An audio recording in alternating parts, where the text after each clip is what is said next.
Joe Becker. Here. Andy Bertram, present. Peter Bussenbach. Here. Dan Cater. Here. Scott Gergen. Here. Lisa Hadeen. Here. Russ Rohloff. Here. Superintendent Collins. Here. All right. With that, could I get a motion and a second to approve the agenda? I'll motion. Second. Any discussion? All those in favor? Aye. Opposed, same sign. Motion carries. Could I get a motion and a second to approve the minutes of the May 24th, 2017 regular board meeting? I'll motion. Second. Thank you. Any discussion? Right. All those in favor? Aye. Opposed, same sign. Motion carries. Could I receive a motion and a second to approve the bills payable? So moved. Second. Thank you. Is there any discussion? All those in favor? Aye. Opposed, same sign. Motion carries.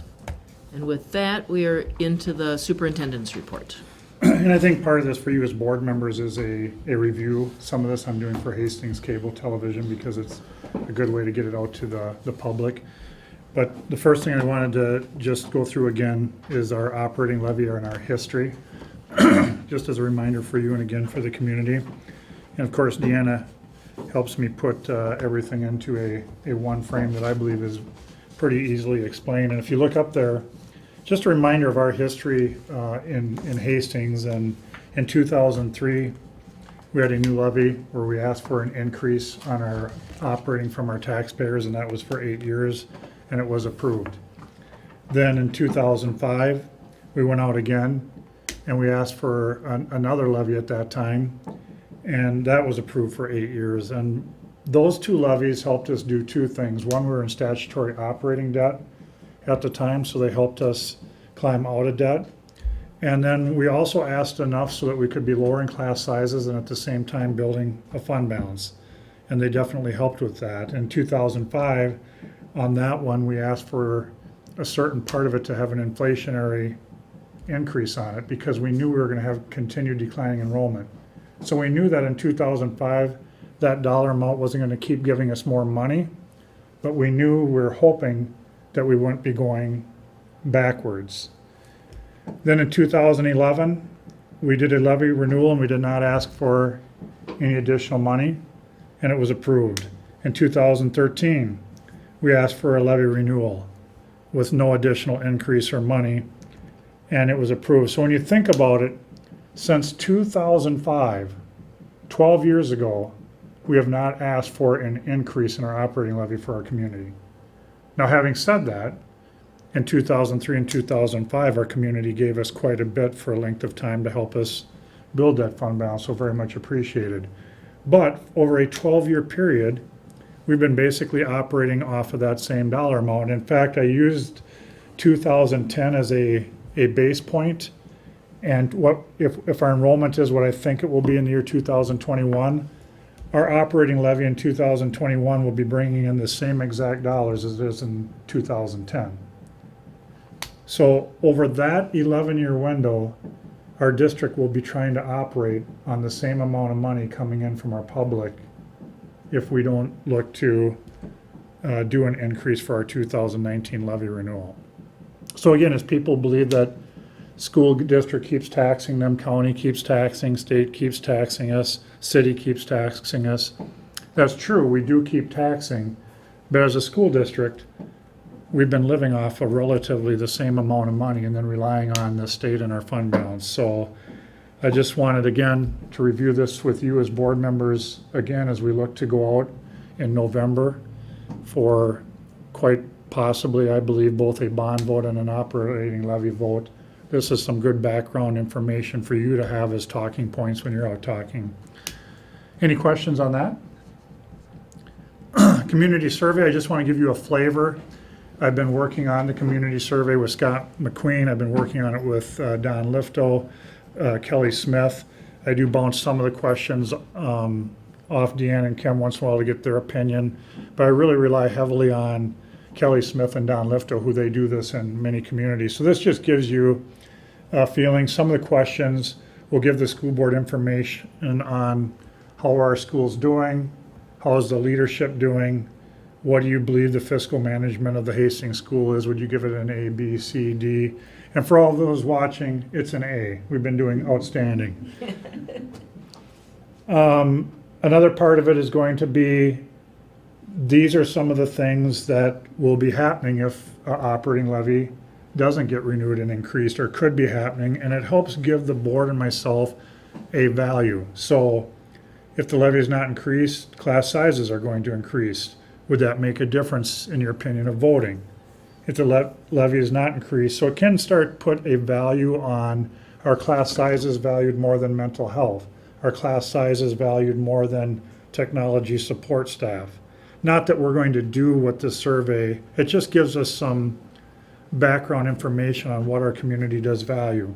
So that's another part of the, I'm not listing all of them, I'm just going through a core sampling for you as a board to know. Then question 24A and 24B, they're basically the same question. There's just some different words used. So as we're out communicating, what buzzword should we as a district be using when we're communicating? So you can see the difference. It's basically we will reinvest in computer labs and invest in technology such as smart boards. Or we're gonna reinvest in our computer labs and invest in technology such as electronic blackboards. What does the community more associate with? Smart boards or electronic blackboards? What do they resonate with? What do they understand? And then of course, part of it is not only a question, but it's giving them a drip of what we as a board are looking at reinvesting, and that's what questions number 28, 29, and 30 do. It does get into roofs. It does get into heating and ventilation. It does get in that we're looking at reinvesting in Todd Field. And then the last is always the fuel test of, in order to do this, if your taxes would have to increase $100 annually for an average home, would you be likely to vote for it? And it tries to give us a feel for that, or $250,000. And then the next set of questions are, how would you feel about $150 taxes going up? Again, so this 19A and B talk about a home with an assessed value of $250,000, or do we word it on an average valued home? And then the next set of questions, again, will give us feedback. So that's just for you as a board to feel out on it. They believe that they'll probably start more after the 4th of July. They feel that people start taking vacations here, but they definitely will, their target is to have it accomplished by July 19th and the information back to us by July 19th. How many households are businesses going to go to? Goes to 400. And how do they decide the households? Is it? Very scientific as far as they need a female in this age group and a male in this age group. They need a female in this age group and a male in this age group. They go after, they know people who have voted in every school election.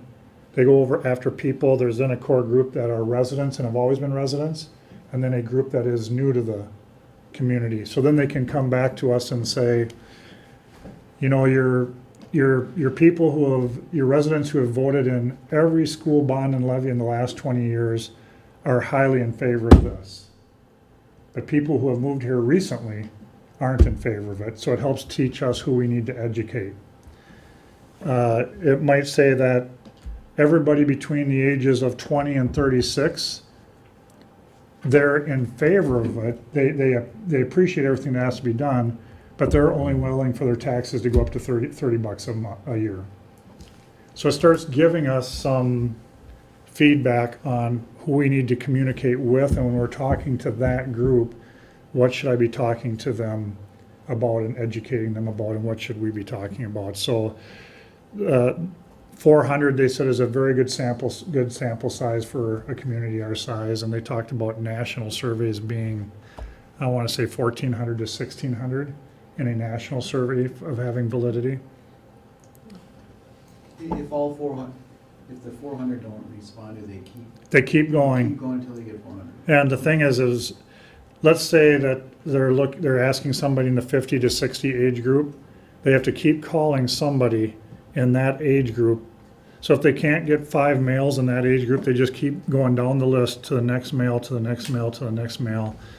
And so again, tonight allows me to let the community know that we are going to be surveying, that it will be happening. It will be a phone call. It takes about 10 to 15 minutes, and it's a very important survey on a variety of aspects for us as a board to look at the information. And this might be too small to read, but it's just to give you a quick feel for what happened legislatively. The first one is, and I'm not going to go in detail on them, I'm just going to give you a quick feel for what happened in this legislative session. In fact, some of it, I'm still waiting to get more details. Mike Johnson and Paul Veit were at the Principal Association Conference last week, and 3 of these were discussed in detail at that conference. And I know that Mike would like to meet with us as a school board in July and talk about some of these in detail with us as a board. But the first one is, the state has now said that school districts no longer are going to be mandated that they have to follow the statute on unrequested leave of absence. That we have to bargain it with our teachers on what we put in there. So in essence, they're saying that districts don't have to follow the unrequested leave or the most seniored, or the least seniored being let go first, that we don't have to, that we have to negotiate that now with our bargaining group. The next one is a restricted use of compensatory education revenue. There's a formula that Kim deals with. Compensatory revenue is based off of our free and reduced number of students. So we get revenue coming in called compensatory revenue. And basically over the years, how we've used it is to lower class sizes. We say that without this compensatory revenue, we wouldn't be able to keep kindergarten class sizes at 17 to 19. If we didn't have it, we'd raise the class size. Well, now they've put, and there's restrictions within this compensatory revenue, and so now in their infinite wisdom, they put in another restriction on it that it can only be used for extended time after school targeted services activities, and if you can't use it for that, you'll have to just keep reserving it over in this pot, over in this pot, and over in this pot.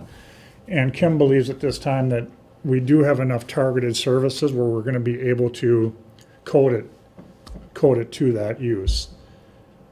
A school district must identify students in grade 3 or higher who demonstrated reading difficulty to a classroom teacher. I need to find out more from that on Jen Reichel once we identify what's our responsibility in letting parents know that.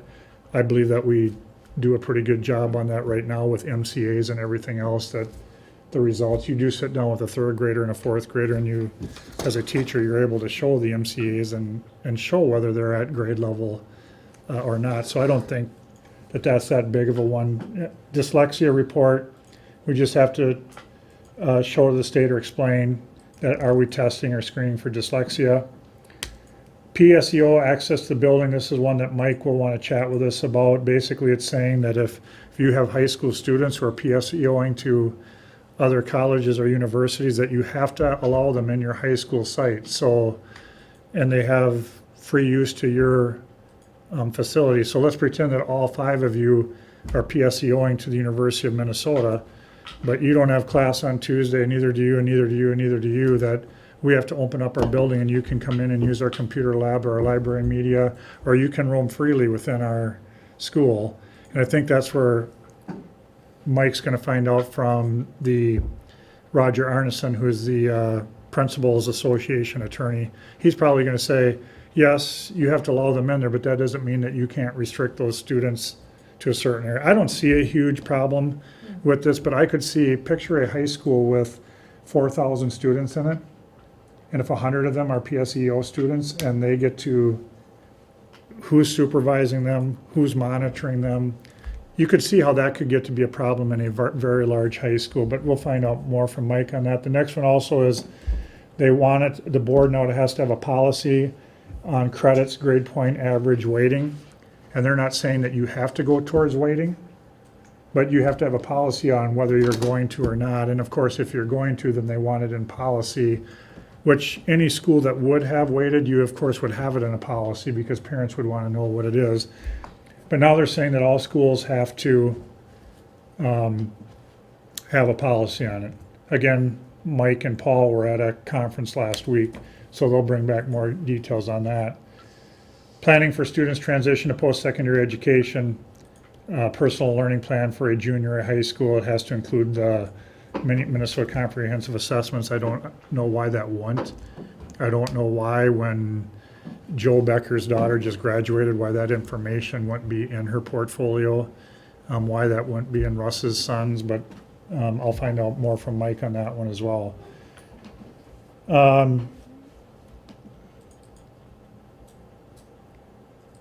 Then the ACT or the SAT, basically it's saying if a child is on free or reduced, this is a new requirement. Now this is a new law that the district does have to pay for their ACT or SAT one time.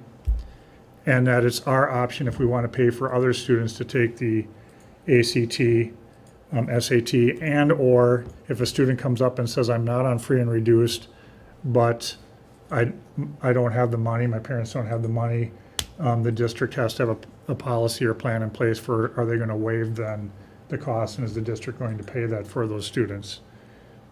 This started out about 3 years ago where the state of Minnesota paid for every student to take the ACT test. So then we had a day where we sent the seniors home, and because to proctor it, you needed so many classrooms. And so then we did keep up again with that, I believe last year, where we still did that testing day, but we're no longer required to pay for it. So now this is a mix of that. Again, Mike, those 4 items in a row are all tied into the high school, and Mike, who just will have come back from that conference. Disaggregated data for student performance reporting, I just see no problem with that. Again, it's just pulling out the data and putting it into the categories. We're doing that all the time, but apparently some districts aren't.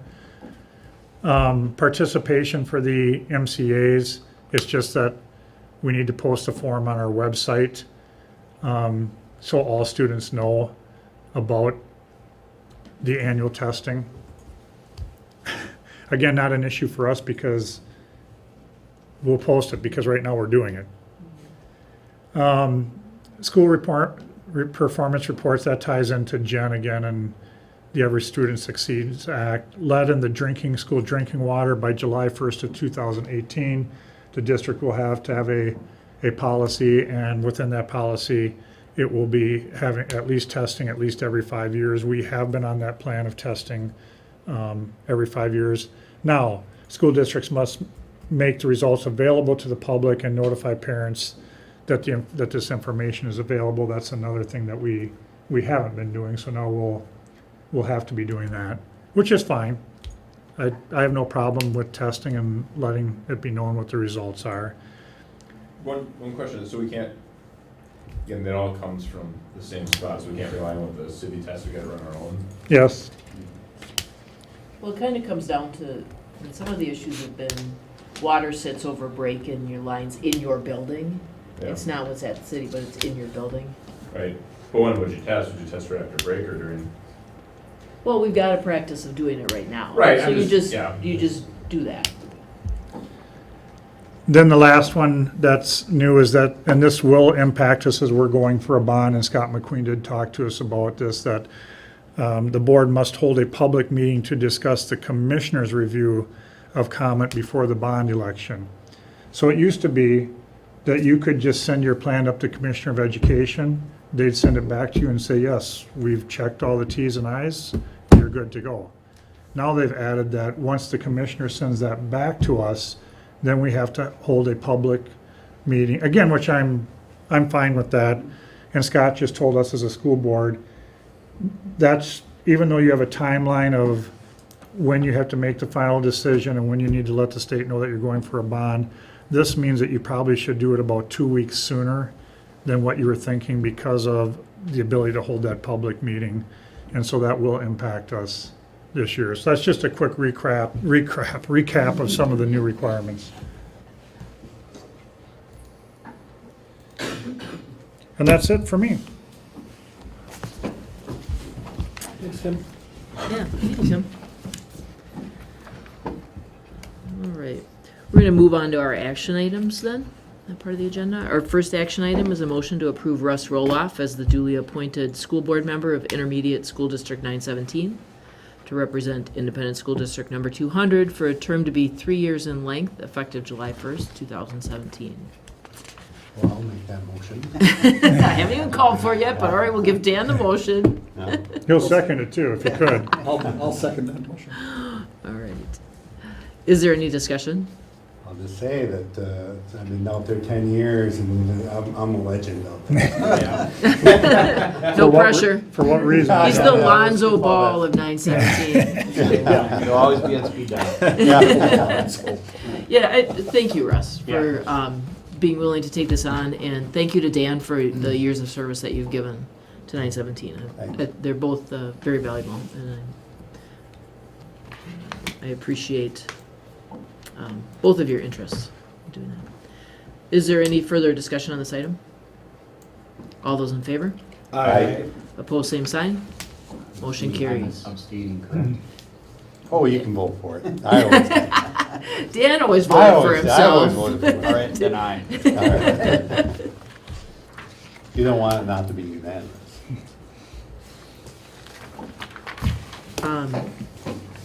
Our second action item is a motion getting caught up in the motion second on there twice, so I'm not going to read ahead.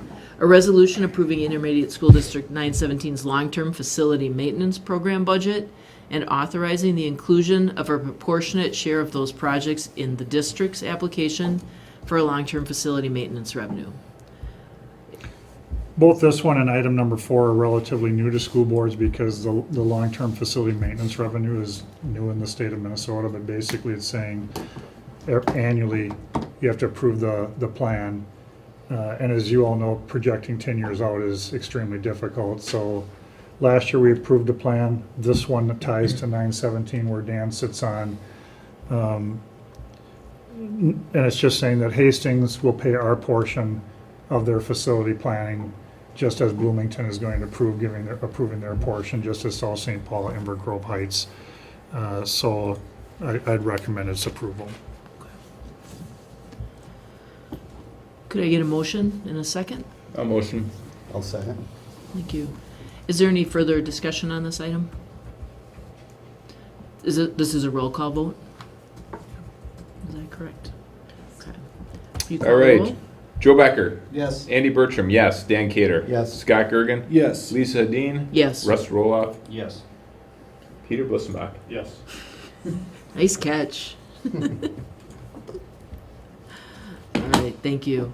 Our third action item is a motion to approve an amendment to the joint powers agreement between the county, Dakota County, our school district, as a member of the Dakota County School Districts and Scott Carver Dakota CAP Agency for the purposes of establishing a Dakota County Collaborative. Thank you for your patience Wow. on this one. That was a mouthful, by the way. That was, I had pre-read it and I thought I was gonna do better. Basically, Dave Haveman has been going to these meetings, he's been going to these meetings for more than just 1 year because we have been part of a collaborative, but there's gonna be an amendment to it, and it's just a minor change in wording. But just for your background information, the government will give money to counties basically a lot of time for behavior therapy, mental health therapy, etc. And what the schools do in order to get that money is we do help do long-term studies for them. And because we help do the studies for them, they're the cash flow go through. The money goes then to the county, and then they give it back to some of us. So I don't know how many of you as board members know Paula Angel in her position. She does some social work type behavior. So we take some of that money that we get, I think it's about $22,000 annually that we get from this collaborative, and we help pay for part of her position on this. Basically, the very minor amendment to the agreement says that the CAP stands for Community Action Planning for those counties as well. That's that agency. That's what the CAP stands for. So it gives them the right that they can then enter into an agreement with a behavior therapist or a mental health therapist on our behalf, so then that person can, come to our schools, or whether it be Rosemount, Apple Valley, 196, whether it be Farmington, whoever's, so that's the minor change in the amendment. But that's what they do. We help do some of the studies, so Paula Angel and some of our social workers help do the study for them. They get the money on our behalf then, and then we get some of the money back from them. So it's been a collaborative that we've been a part of, and it's just a minor amendment giving them the right to enter into those agreements on our behalf. Okay, thank you for that background, Tim. Could I get a motion and a second on this item? I'll motion. Second. Thank you. Is there any discussion? Just because as a JPA with my primary employer, I'm going to abstain, but I think it's a great thing, so. Okay. All right. Any further discussion? All right. All those in favor? Aye. Opposed, same sign. Motion carries. Now we're on to our next long-term facility maintenance plan. And action item 4 is a motion to approve Independent School District number 200's 10-year long-term facility maintenance revenue plan, which will be submitted to the Minnesota Commissioner of Education. And Kim, you weren't going to do a presentation, were you? It's in the box. It has been dropped in the box. No, it's not a lot has changed from last year. Again, our dollars will increase again, and it's just part of our ongoing plan that we do with Jim Huberty and myself and Kim. And though you're approving 10 years, you're really only approving one. The year in front of you right now. Yeah. Yeah. I'll motion. Second. Thank you. Is there any discussion? All those in favor? Aye. Opposed, same sign. Motion carries. Our 5th item is a motion to approve the 2017-18 and 2018-19 transportation contract with Minnesota Coaches, also known as Hastings Bus Company. Again, we've been working on this for a long time. Thank you to Hastings Bus Company, not only for the service that they provide us, but this is where CISO is an outside vendor that I've used for ever since I've been here to come and analyze. And so they sit down with me and they say, if these routes were in Farmington, this is what the route charges would be. If these routes were in South St. Paul, if these routes were in White Bear Lake. So they do a comparative analysis with me, and I don't want these other school districts to know this, but we get a very good rate in Hastings. And so even though the increase percentage-wise, of course, I'd always love it to be at 0-0, but I realize that they have costs too, and that health insurance keeps going up for them. And the finding drivers, the cost of that keeps going up for them as well. I just want to let you know as a board member that they give us a very, very competitive rate, and if we had to take it out to bid with anybody else. So again, the Hastings community, for you to know, we're getting a very solid deal and great service from the Hastings Bus Company, and I've seen that in the analysis. All right, could I get a motion and a second? I'll make that motion. Second? Thank you. Is there any discussion? I'm just curious, I think I know the answer to this, but whoever got, during the contract, let's say we got to a point where we wanted to add some services, and I'm talking like, we got lifts and, all kinds of services embedded in this contract. We don't have like video surveillance or anything like that, and I know that's coming on buses sometimes, or if we wanted to have Wi-Fi routes as a more positive type of service. There's nothing that would preclude you from entering into some sort of negotiation with the bus company on adding some additional services. Is that true? True. Okay. In fact, typically, I know that they would just pass that cost on to me. So, or not me, but us. So over the years, if Terry Johnson calls me and says, you know what, I think it's time for another camera or two. I don't think, Tim, all of our routes need it on it, but I do think some of our routes that we know, they know some of the tougher routes. And so then I walk into Kim and say, do we have money in capital? And she tells me if we do or not, and then we've added some of those. But yes, we can do that. In fact, we did have a discussion with them this time on Wi-Fi of what would it cost us, and at this time I didn't want to bring that forward yet. Okay. I'll also abstain on this one, just from some business relationships. Okay. Is there any further discussion? All those in favor? Aye. Opposed, same sign. Motion carries. Motion item number 6, action item number 6, is a motion to approve the following memberships for the 2017-18 school year. The first is the Minnesota State High School League, the dollar value of which will be determined once we get into the new school year. And Schools for Equity and Education, also known as C, you might have come across that in some emails. And their membership fees of right around $5,600, or a smidge less. And for new board members, C is definitely a lobbyist group of about 40 to 50 schools typically in this area, but there's, like, New London Spicer is also a member because they believe in trying to get equity, whether of outstate versus in-state. So the equity can be from a variety of angles. It can be the outstate versus in-state, which we are. So it's almost like, hey, we want more money than you, New London Spicer. Some of it can be in transportation revenue equity, and then some of it can be in equity when you're going for bonds and levies to make sure that farmland is equitable compared to a high tax base of businesses, et cetera. So I definitely, at this time, still believe that it is worth it. It's always hard to say whether we get our money for this or not, but I know that they are a strong voice, and Brad Lundell has been a consistent voice. He's been doing it for about 20 years, so I would still recommend that. And definitely the State High School League, to me, we have to do it Yeah. if we want to compete. Could I get a motion and a second on those memberships? I'll motion. Second. Thank you. Is there any further discussion? Yeah, a couple little points to add in support of this. Yeah, Brad Lundell, just so you know, I mean, eventually he might be calling you up to the Capitol or something to testify in front of the committee. You know, we've gone up and done that at times, so I do feel like he's pretty active, and I think that the membership is a good idea.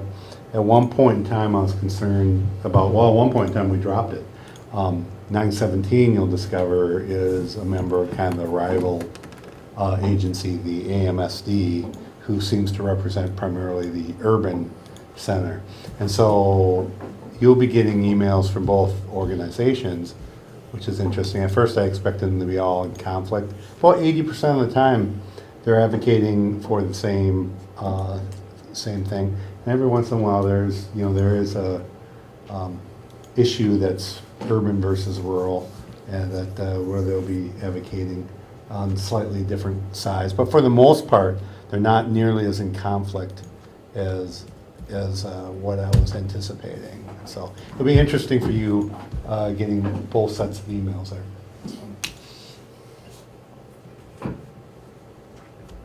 All right.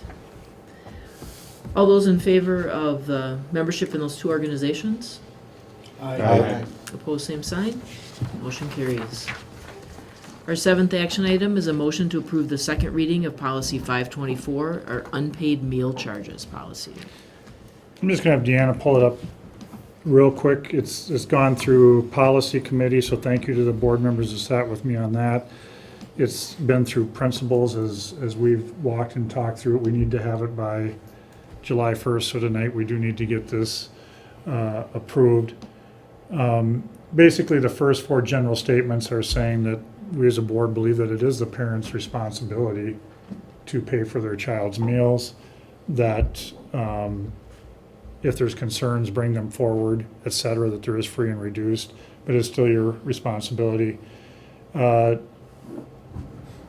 what board members saw in the first reading that we had, I believe that Deanna restructured it to flow much easier from segment to segment, and that is that at the high school level, students will be given a verbal notify. So as Lisa Hadeen's son is coming through, if it's at $9, the cashier will say, hey, your count's at $9, and then if it's at $3, he'll be told it's $3.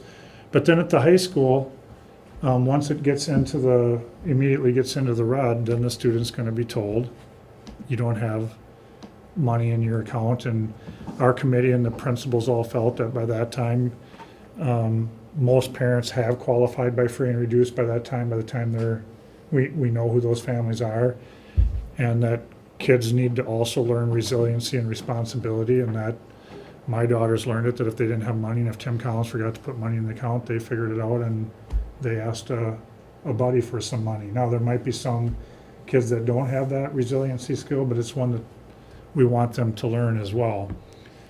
I do want to point out in the previous section, Yep. these are the procedures that are happening at the site, but electronically in advance of this, or at that $9 level, there's also electronic notifications going out to the parent that's responsible for the meal pay account or the electronic prepay account. So it's, you're not just relying on the student to come back home and remind the parent. Parents getting emails and or contact from the school, plus the student at the high school level is being reminded directly. And good point, that flows through all the 3 levels. So then if we go down to the middle school, it's the same thing when it gets to $9.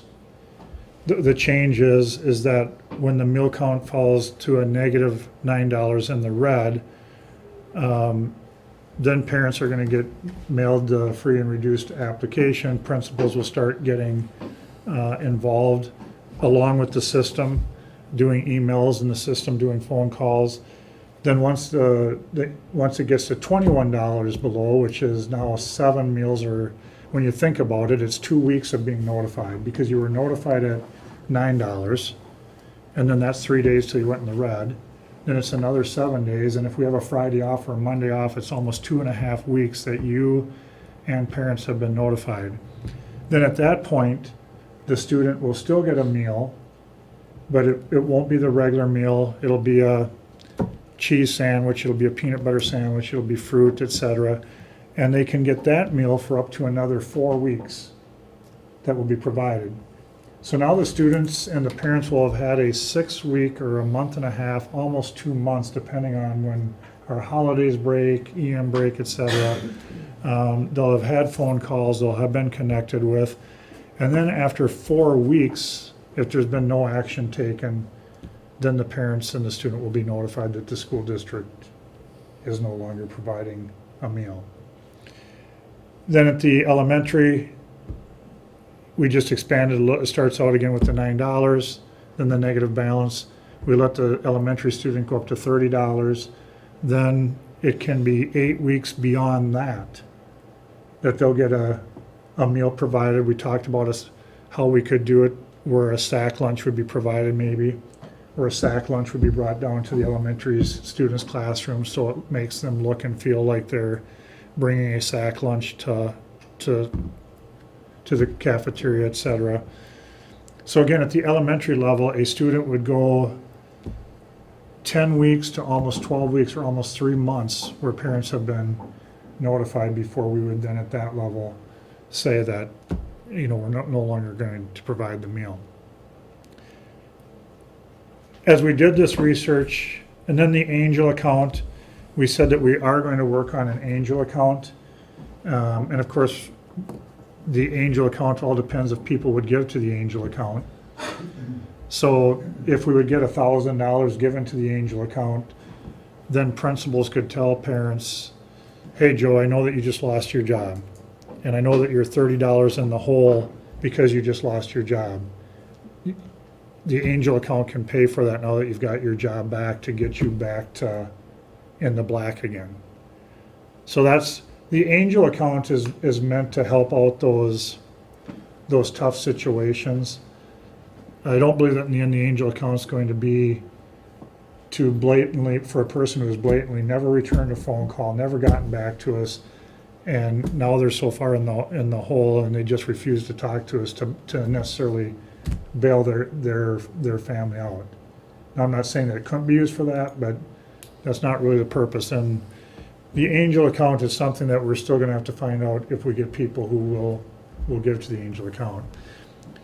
As I contacted 10 other school districts, 10 other superintendents, our policy was definitely the most detailed of this step, and this step. Our policy definitely went the furthest in how long that you will get an alternative meal. Most other districts just followed the MSBA template that said, here's our policy. Once you're in the red this amount, you're done. It didn't go in, so what I really liked is the time that our policy committee, the time that our principals, the time that Kim Herron put into it, so that everybody can know the steps along the way. And again, this is a first time ever policy. So as a board, we'll start out the year with this. And if by November or December, Kim Herron and the principals come to us, a board, and say, hey, this isn't working, or we need to fine tune this, then we'll revisit the policy. But I think it's a great place to start. Now, what's gonna happen with some people that are $400 in the hole right now? Or $300 in the hole? Once we adopt this policy tonight, then Kim Herron's gonna start, our food service is gonna start sending out, saying, hey, look, you are so far below, you're even past the alternative meal, you won't get, your child will not be allowed to eat to start the school year. Mike then's gonna talk to us when he meets with us in July. Okay, I've got this fines and fees list, and now students are coming to me in 9th grade where there's $75 in the hole. How do we wanna approach that? I like Kim's idea of, if a student and a family was $90 in the hole, and they've been on free and reduced for 5 years now, and that $90 is sitting in the hole in the red, we're gonna look to write that off, right, Kim? And we already did it. And so our thought on that was, well, we're never gonna collect that money from them. The reason they went into the hole was they had to qualify for free and reduced. They were upfront and told us that. We've been waiting for the $90. So those students and families going into 9th grade, we've already eliminated them for next year. But there's still some students and families that were 8th graders this year that are going into 9th grade where they should be able to afford it and they haven't paid us any. And so then Mike wants to have a discussion with us as a board. Well, if they're $90 in the hole and they haven't paid us, do we let them go out for football? If they can afford to pay for football, but they can't afford to, so that's the discussion he's gonna have with us as a board. How do we wanna handle that? Do we let them buy a yearbook if they still owe us $110 here? So that's the discussion we'll have in July with him. But for tonight, and from what I saw from other school districts, in fact, I called a few of those superintendents and said, well, what are you gonna do? Your policy says that once they're $30 in the hole, he goes, I don't know, we'll cut them off. Yeah, but your policy doesn't say that. So I really like the detail that went into our policy, and I think that we should move forward and approve it. I have a quick question on the $9 for the high school. Yeah. What about the kids who bring their lunch to school who never will have a balance in their account because they never use the hot lunch program? Yep. Will they be notified if they're under $9? If you have an account through MealPay, because this has happened to me, you get electronic notifications. They don't care whether your kid ever eats there or not. If you hit below their account level, you just get an email every so often saying, yes, in fact. You can also shut that off. Yes, you can. I figured that Via out. the meal pay system, you can shut that. You could shut off the $9 notification. I If guess the we'll kid's keep never bugging you going- until you tell us that your kid's eating bag lunch. That's what we're gonna do. Or we'll walk you through how to change the notification. But if the kid never goes past the cashier, nobody will ever talk to them about it. People But aren't you're gonna go right, they could keep getting an email or a school voice, School Connects could be calling them. I don't think they'd like it. No, And I'll just say too that, this is some tough discussions, but it tripled in it from 2 years ago to this last year. I mean, that's an alarming rate, so we really need to make a policy. No. All right, I think we need a motion and a second. A motion. I'll second. Thank you. Is there any further discussion? I just want to emphasize, one thing. I mean, either, and feel free to chime in if you think I'm off base on this. Either you qualify for free or reduced lunch, or lunch is very affordable. This is not tough to pay for lunch if you don't qualify for free and reduced. So if you're above the free and reduced level, these lunches are really very cheap, affordable, and there's really not an excuse to have your students be running these deficits. And then I'll just add that for that reason, I'm kind of disappointed in some of the rhetoric out there in social media on this as we're doing this. I think the policy committee did a fantastic job and worked very hard to come up with something complicated yet detailed, and I mean, it had to be complicated and detailed to make everything work just perfectly. And I think this is good policy, and I think that social media should be thanking you all. So, my 2 cents. Well, I'm not going to chime in on this, should social media be thanking us, but I mean, it's a difficult issue. Yeah. But I think the base values that are articulated in the first 4 statements, which is that guardians are responsible to see that their children are fed. And the school district goes a long way, and the federal, state, and local government goes a long way in providing a very nutritious, affordable meal. And then making it free or reduced for people that would struggle even at that level. I'm sure there are people right just barely above the free and reduced eligibility that this is tough, and that it is very much a edgy situation. But And then it just goes blatantly back to- choosing not to keep up with your account is But then it goes pretty back to if frustrating. you're at that point, you can still pack a lunch. I mean, it shouldn't be on the school's burden, pay for that. If that's just on that threshold, well, we pack a lunch for, well, and some people and many families are working very, very hard at that threshold level Right. to make their payment, and are being Yeah. very, very responsible about it. And they should not be,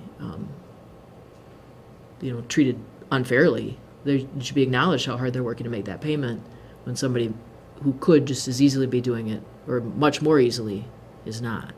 So. Right. All right. Is there any further discussion? All those in favor of the motion? Aye. Opposed, same sign. Motion carries. Our 8th action item tonight is a motion to approve the payment of $5,000 professional goals incentive to Superintendent per Article 9, Section 1 of the 2015 to 2018 Superintendent Contract. I should have labeled this per Article Dan Gryle. Yeah. Yeah, Because definitely When when we were Dan was on gonna- the board, we're he gonna move wanted towards performance pay. pay for everybody. And so definitely, I've said to you as a board before, because we discussed whether or not to keep having it in my contract, but I said it does give me some guidance, and I'm gonna work hard to meet whatever goal that you do give me. And Andy, I remember at one board meeting, he talked about how do you measure some of these goals. Some of the goals are open-ended, and you're giving a goal that in some cases doesn't have lines that can be measured. And that might not be fair to the board, that might not be fair to Tim Collins or the superintendent, whoever it is. Having said that, this year, there were 4 goals that you as a board had given me to work on. Facility, investments in facility, community task force, et cetera. It was the music succession, because we knew that Len Warren was going to be looking to retire. It was inclusion, diversity, and then fundraising, et cetera. And I met with the policy committee about 2 weeks ago, and I reviewed those goals. I'd sent, my work on them to each of you as well, and so I'll let one of them visit. I'm thankful they said that they believe that I've met those goals, and so Russ or Joe or Scott just. Yeah, we talked amongst ourselves, and, like, you're leading the school, and you're putting out fires all day long, and you're doing things, so it's really good to have other things you're working on that, you're always working on something. So we met, and, your goals were met, and we all unanimously agreed. Thank you. Yeah, so with that, our committee recommendation is that we approve this. Approve this motion? Okay. Thank you. Thank you for your work on that. I've been on that administrative negotiations committee in the past, and I know this is one of the big issues.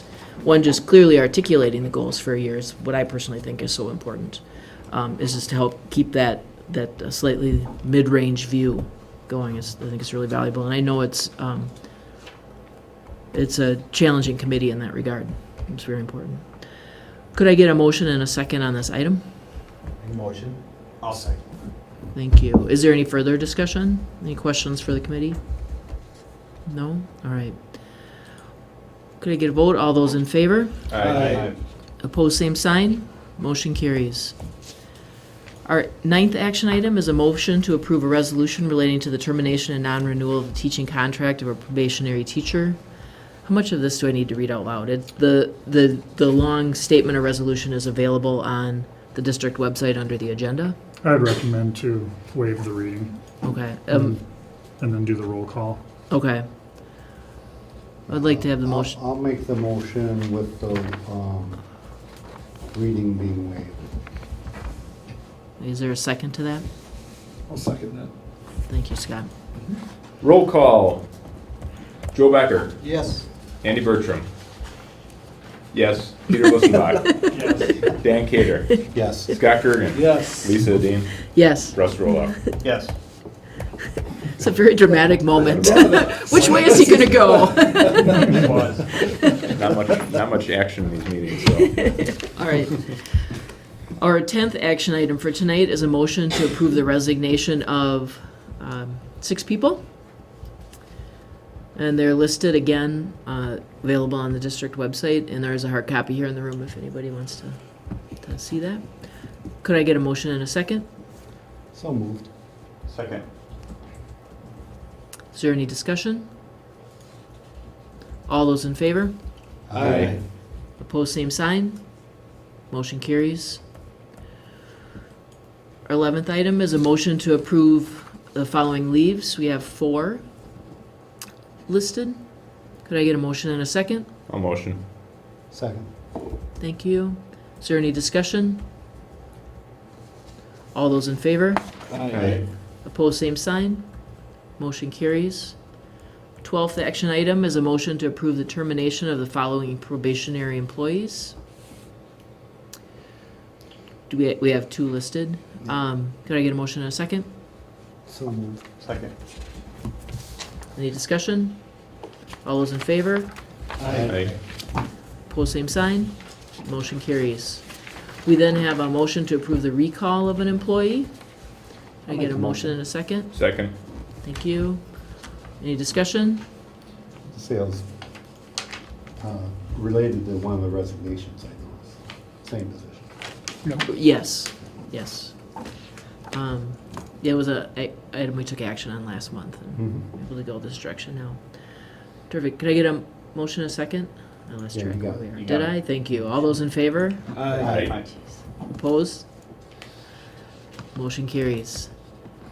And our final action item for tonight is a motion to approve the employment of the following. We have 2 new employees listed. Could I get a motion and a second? I'll motion. I'll second. Thank you. Any discussion? All those in favor? Aye. Opposed, same sign. And motion carries. Under other business, we have a couple upcoming meetings. Work session on the 19th. We're going back to Wednesdays. And a regular board meeting on the 26th. And I typically never like to change dates in the summer because it's so tough with your family vacations. But will everybody be able to be there on the 26th? So thank you. I do think that we need to stick with these because the survey results coming back, so. Yeah, it'd be hard to take any Yeah. action. And then On plus the same that work day. session, Mike Johnson will be there for quite a bit of it. And then I'm also gonna have Trent Hansen come to that work session too because he did a study and analysis of what our school districts charge for athletic fees, et cetera. And I thought that'd be a good evening to do that as well. So Oh, okay. again, I typically don't like to do that in the summer, but I think just with the survey coming back, we needed to. So we will go with those 2 dates then. Okay, and I think I know the answer to this, but are we gonna be meeting here? Yes, Okay. yeah. All right, that's what I anticipate. you. So both those meetings will be held here, both at 6 o'clock. We are gonna close the meeting, or I'd like to have a motion and a second to close the meeting for a negotiations discussion. I'll motion. Second. Thank you. All those in favor? Aye. Opposed, same sign. Motion carries. We're gonna close the meeting to the adjacent conference room. Yep, and it should only so take that about HCTV can 10 minutes, yeah, Wrap up. 10 to 15.